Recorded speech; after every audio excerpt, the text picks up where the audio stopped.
e ela estava grávida, mas ela escondeu isso de todo mundo. Ele acabou caindo no Rio Sena, ficou mais de 3 horas lá e por muito tempo acreditaram que esse hotel ele era mal assombrado. O gerente disse que teve uma certa reclamação ali sobre o comportamento dela e eles colocam ela nesse quarto privado no mesmo andar. Acreditar que você vai se curar durante uma viagem, muito cuidado, porque isso pode piorar até. Mas viajar nesse esquema aí, que você sai muito da sua zona de conforto. Às vezes a nossa mudança começa dentro da nossa cabeça e não dentro de um avião.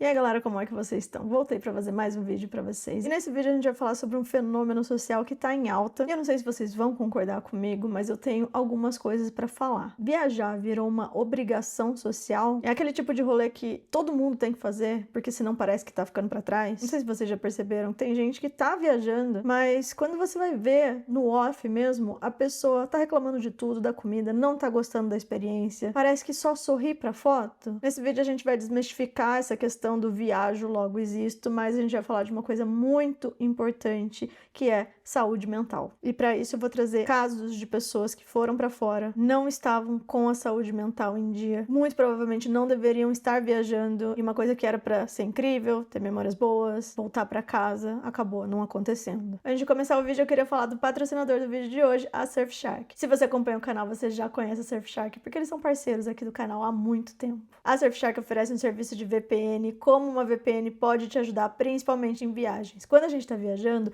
é muito comum que a gente se conecte em Wi-Fi que não são, obviamente, os da nossa casa, mas que são públicos de hotel, restaurante, da rua mesmo. E esses Wi-Fi, eles não são tão seguros, o que faz com que você se torne um alvo muito mais fácil para ataques hackers, por exemplo, invadir seu e-mail, sua conta do banco e todos os tipos de crime online que a gente sabe que existe na internet. Mas eu uso para quando eu tô em outro país e eu não tenho acesso a sites que eu teria no Brasil, principalmente serviços de streaming. Então, se eu tô assistindo uma série no Brasil, normalmente quando eu mudo de país, seja para turismo ou morar mesmo, os catálogos também mudam de acordo com o país que eu tô. Quando você assina a Surfshark, você consegue escolher que país você tá online e a partir daí você volta a ter o acesso normal aos sites que você tá acostumado, mas você também pode usar do Brasil se você quiser ter acesso a um catálogo que tem nos Estados Unidos ou na Austrália, enfim, você consegue mudar a sua localização e usar do próprio Brasil. Fora a questão da segurança, não é só pra quem viaja, né, gente? A Surfshark tá com uma promoção no mês de maio, então se você clica no link que tá aí na descrição, www.surfshark.com/CamilaBruna, você consegue um desconto exclusivo e ainda 4 meses extra grátis. Antes eu achava que eu não precisava de VPN, mas quando eu assinei meu plano e comecei a usar, eu vi a diferença que faz e eu me sinto muito mais segura para navegar. Então eu espero que vocês gostem dessa dica e testem, porque se você não gostar nessa fase de teste, a Surfshark devolve seu dinheiro, então não tem perigo nenhum. Você só vai saber se serve para você se você testar. E agora, vamos pro vídeo.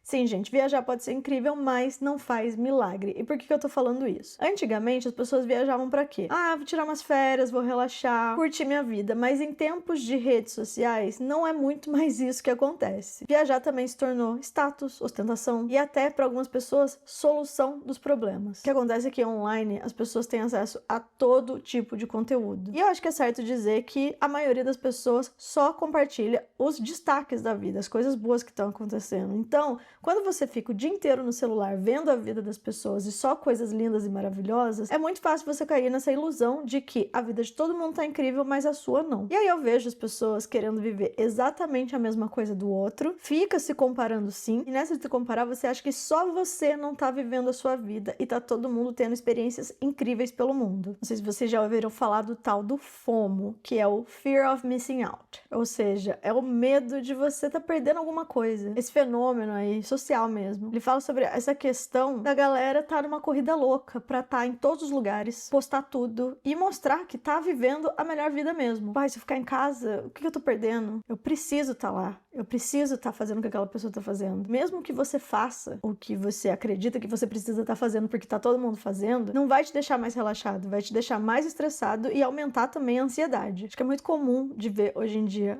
a paisagem ali. E eu não sou contra as pessoas que tiram fotos e fazem vídeos, nem que seja por um instante, porque memórias também são legais pra gente ter, lembrar da viagem daqui a alguns anos, principalmente. Mas tem gente que eu já vi, convivi, que fica perdendo tempo e se estressando para fazer a foto perfeita, o vídeo perfeito, nem curte nada. Por exemplo, vamos dizer que você está num tour, o guia fala, você tem 30 minutos aqui. A pessoa passa os 30 minutos tentando essa perfeição aí, que ela viu na internet, enfim. E aí, quando acaba os 30 minutos, nem viu a paisagem, nem curtiu o ambiente, nem conversou com outras pessoas, nem nada. Simplesmente entra na van do tour e vai embora. Tudo hoje em dia é um story, é uma foto, é um TikTok. E nesses mais de 10 anos viajando, de um tempo pra cá, isso tem acontecido muito. E eu não tô falando também de turismo, gente, de tipo assim, vou ficar uma semana em Punta Cana, num resort. Não, tô falando de viagens, talvez mais raiz, fazer um intercâmbio, ficar em hostel, esse tipo de coisa. Tem muita gente que foca nesse conteúdo, de tipo, vou largar tudo pra trás e vou viver essa vida de nômade digital, de intercambista, enfim. Mas aí a pessoa realmente não vive essa experiência, ela não quer conhecer outras culturas, experimentar outras culinárias, se conectar com as pessoas ao redor. Ela só quer repetir o que ela viu nas redes sociais. Até onde eu entendo, viajar tinha que ser libertador e não mais uma fonte de pressão na nossa vida. Eu acho até engraçado, sabia? Porque em algumas viagens, eu brinco com a Bruna, a gente de fato trabalha com isso, a gente sim é blogueira e a gente não tira tanta foto e faz tanto vídeo igual as pessoas. As pessoas dão sangue mesmo pra fazer um vídeo no TikTok e é isso, elas não estão nem ganhando dinheiro com isso, elas estão ganhando reconhecimento, um status, uma ostentação, como a gente falou. Eu já vi pessoas desesperadas porque não conseguiam encontrar um Wi-Fi, tipo, no meio do nada. No meio do deserto, a pessoa queria um Wi-Fi, queria postar e fica frustrada com isso até. É muita cobrança e muito estresse para um momento que devia ser só seu. E esse cenário de redes sociais, de estresse, de ansiedade, de comparação, pessoas que inclusive estão formando a sua personalidade ainda, principalmente aí nos 20 e poucos anos, pessoas que nasceram já com o celular na mão, com a internet, elas não sabem o que é uma vida offline mais, igual a nossa geração, pelo menos eu lembro certinho como era a vida antes da internet, depois da internet, até o SMS, a gente viu, né, o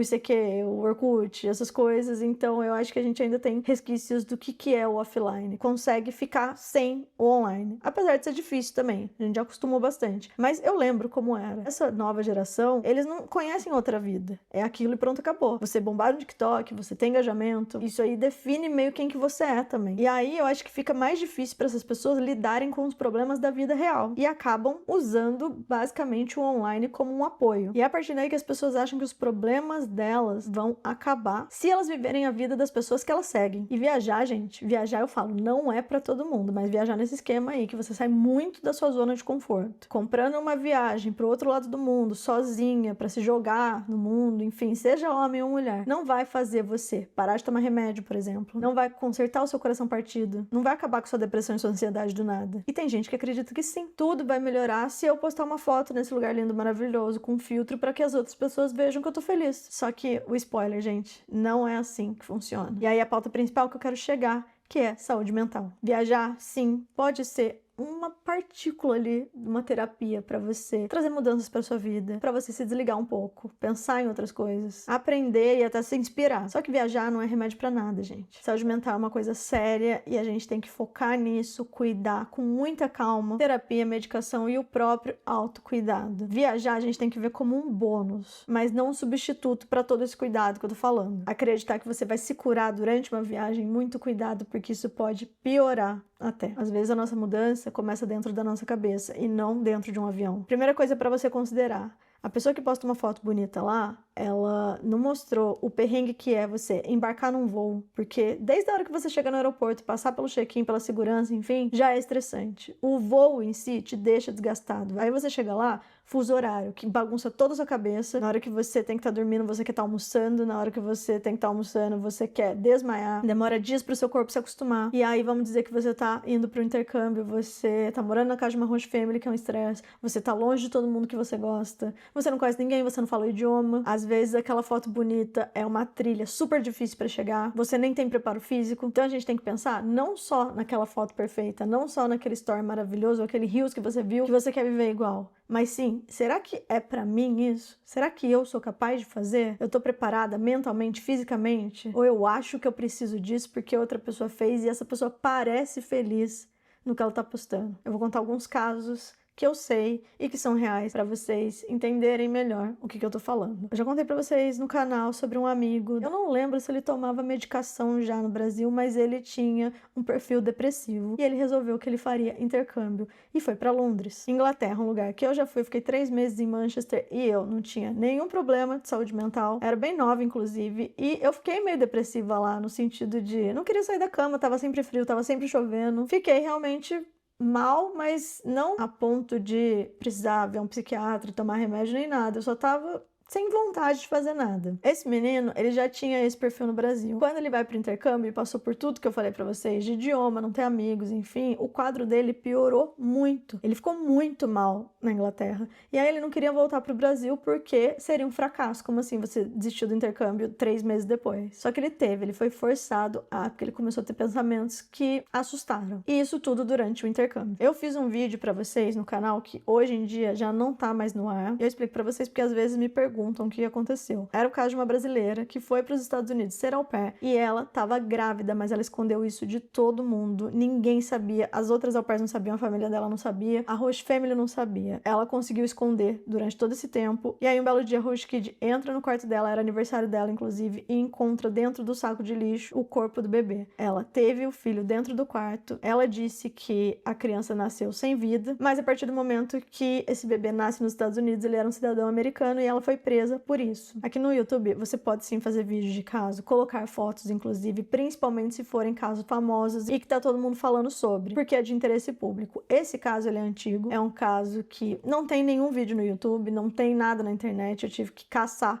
a fundo mesmo para conseguir fazer um roteiro e como eu coloquei o nome da menina e as fotos, alguém, acredito que da família dela, pediu para o YouTube remover esse vídeo e eles removeram, porque eles entenderam que era prejudicial para a imagem da pessoa. E não, isso não acontece com frequência, dificilmente o YouTube faz isso, mas é que, como eu disse para vocês, era um caso que ninguém fala sobre. Não faço conteúdos para prejudicar ninguém. Mas esse caso é real, a menina na época, ela foi condenada, ficou presa durante muitos anos nos Estados Unidos e uma das maiores questões que levantaram era o estado mental dela, porque todo o período da gravidez ela agia como se nada tivesse acontecendo. No julgamento também, se fosse no Brasil, falaram da questão do puerpério, como que a mulher tá logo após o parto. Nos Estados Unidos, eles não consideraram isso. Ao que tudo indica, o que ela passou tinha a ver com saúde mental. Mas, como eu disse pra vocês, é um caso com poucas informações, que já aconteceu há muito tempo e não muitas pessoas falam sobre, a não ser no mundo au pair. Outro caso que foi muito intrigante e as pessoas não sabiam o que tinha acontecido, e é um caso mais recente, é sobre o fotógrafo brasileiro que foi considerado desaparecido na França. O Flávio de Castro Souza, ele foi para uma viagem em Paris. Eu acho que ele foi a trabalho, mas resolveu que ficaria um mês também a turismo. No dia do embarque dele de volta pro Brasil,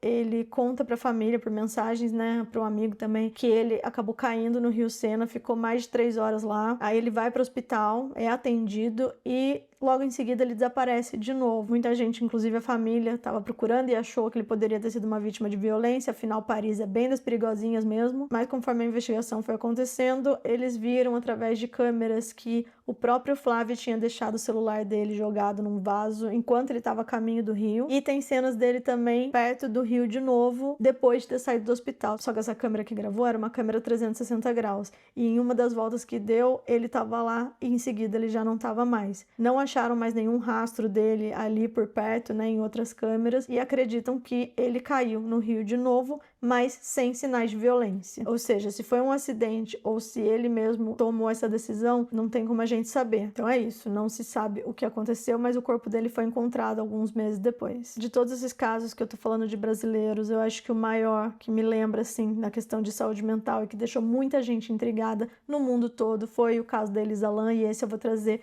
com mais detalhes para vocês. O caso da Elisa Lam é um dos mais intrigantes e discutidos da última década, envolvendo questões complexas como viagens e saúde mental. A Elisa Lam era uma canadense de 21 anos, estudante na Universidade da Colômbia Britânica, no Canadá. Ela foi diagnosticada com transtorno bipolar e estava em tratamento com vários medicamentos, incluindo antidepressivos e estabilizadores de humor. A Elisa tinha um blog ativo no Tumblr e nesse espaço ela compartilhava pensamentos, reflexões pessoais e experiências relacionadas à saúde mental. Em várias postagens, a Elisa expressava sentimentos momentos de esperança e momentos que ela se sentia melhor, indicando fases de melhora no estado emocional. Só que essas postagens também revelam a complexidade do transtorno bipolar, que é caracterizado por oscilações entre períodos de euforia e depressão profunda. O blog da Elisa mostrava uma visão sincera das lutas internas que ela tinha, mas também dos momentos de otimismo e busca por conexão. Inclusive, o blog dela está online até hoje e serve como um testemunho mesmo da jornada que ela tinha. A Elisa compartilhou na internet sobre a dificuldade que ela tinha em achar a medicação certa, sobre as oscilações de humor, falava sobre os efeitos colaterais e a frustração que ela sentia também, porque ela nunca sabia quando que ela ia estar estável. Ela sentia que a vida dela estava sempre em pausa por conta da saúde mental, mas ela era uma menina também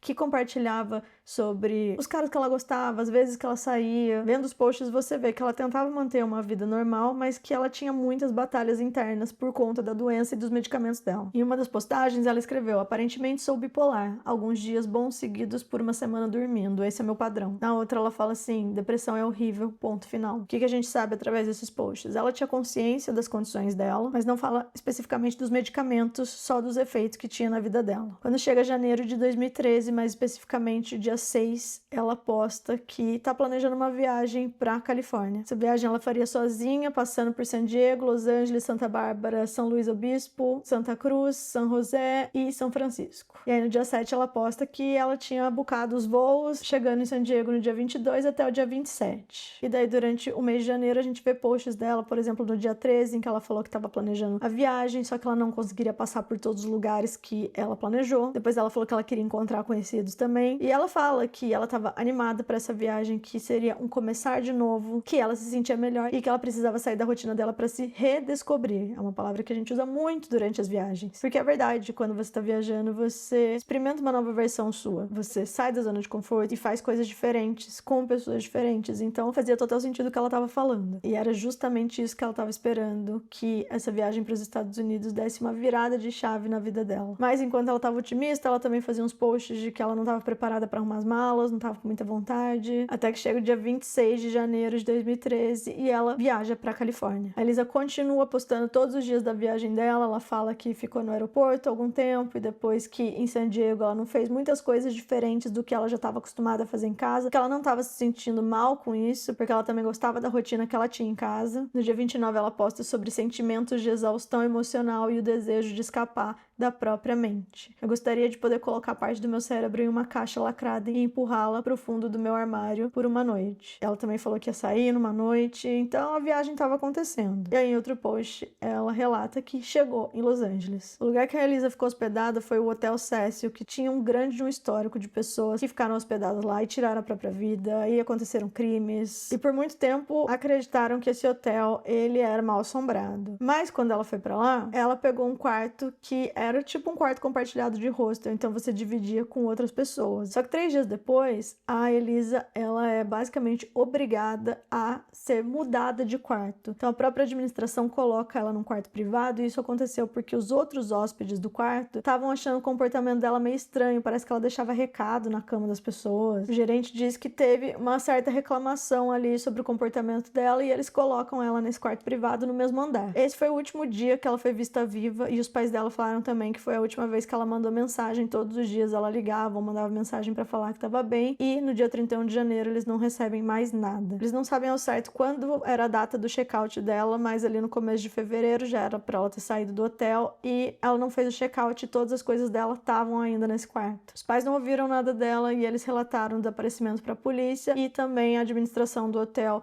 não encontrou ela no hotel, ela não fez o check-out e encontraram os documentos dela no quarto, então eles resolvem também chamar a polícia. No dia 6 de fevereiro acontece a primeira declaração da polícia, em que eles falam que estão investigando e acreditavam que sim, poderia ter violência envolvida no desaparecimento da Elisa. Já no dia 13 de fevereiro, com esperança de que alguém pudesse ter informação do desaparecimento da Elisa, eles divulgam uma câmera de segurança que mostra uma cena bem bizarra, em que a Elisa ela entra no elevador e parece que tem alguém perseguindo ela.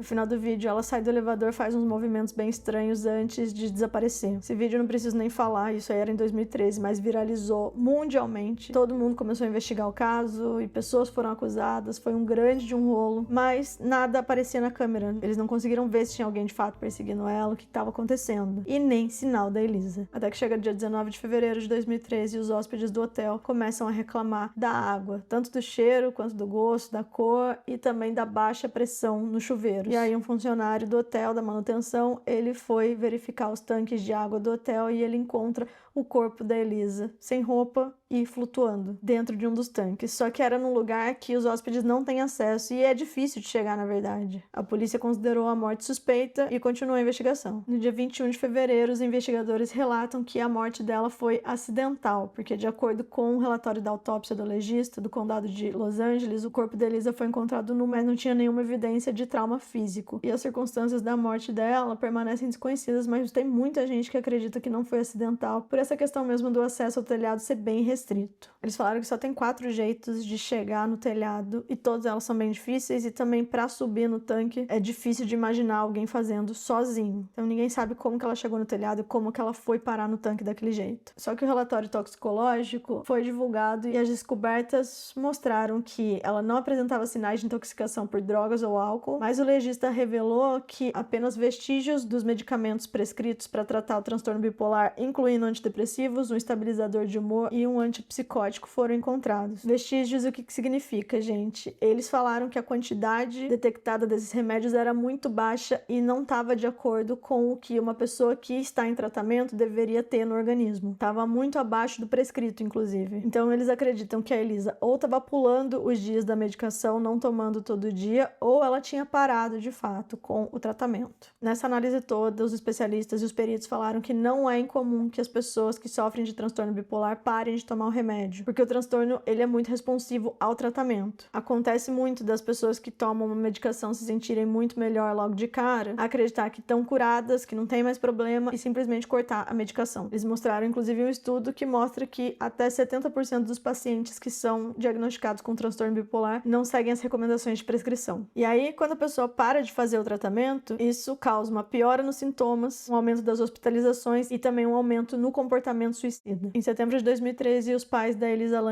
processam o Hotel Cecil e eles alegaram que a morte da filha deles foi causada por negligência. O processo dizia que os operadores do hotel tinham a obrigação de tornar a propriedade segura para os hóspedes, inspecionar e procurar riscos no hotel que apresentassem um risco irracional do perigo para Elisa e outros hóspedes. Mas em 14 de dezembro de 2015, o processo foi arquivado. O juiz da Corte Superior de Los Angeles ele rejeitou o processo dos pais da Elisa contra o hotel, dizendo que a morte da filha era imprevisível porque aconteceu em uma área do hotel onde os hóspedes não eram permitidos. No dia 9 de fevereiro de 2021, Netflix trouxe um documentário focado especificamente no Hotel Cecil e o caso da Elisa Lam. Esse documentário traz relatos que indicam que ela tinha interrompido o uso de alguns desses medicamentos, o que pode ter contribuído diretamente para um episódio psicótico. A autópsia concluiu que a causa da morte foi afogamento acidental com transtorno bipolar como um fator contribuinte significativo. Os especialistas enfatizam no documentário que a explicação mais plausível reside nos desafios enfrentados pela Elisa devido ao seu transtorno bipolar e os possíveis lapsos do tratamento. O caso da Elisa Lam, ele destaca aí a importância que a gente como sociedade tem de entender melhor de uma forma mais empática os impactos e se informar melhor sobre transtornos mentais.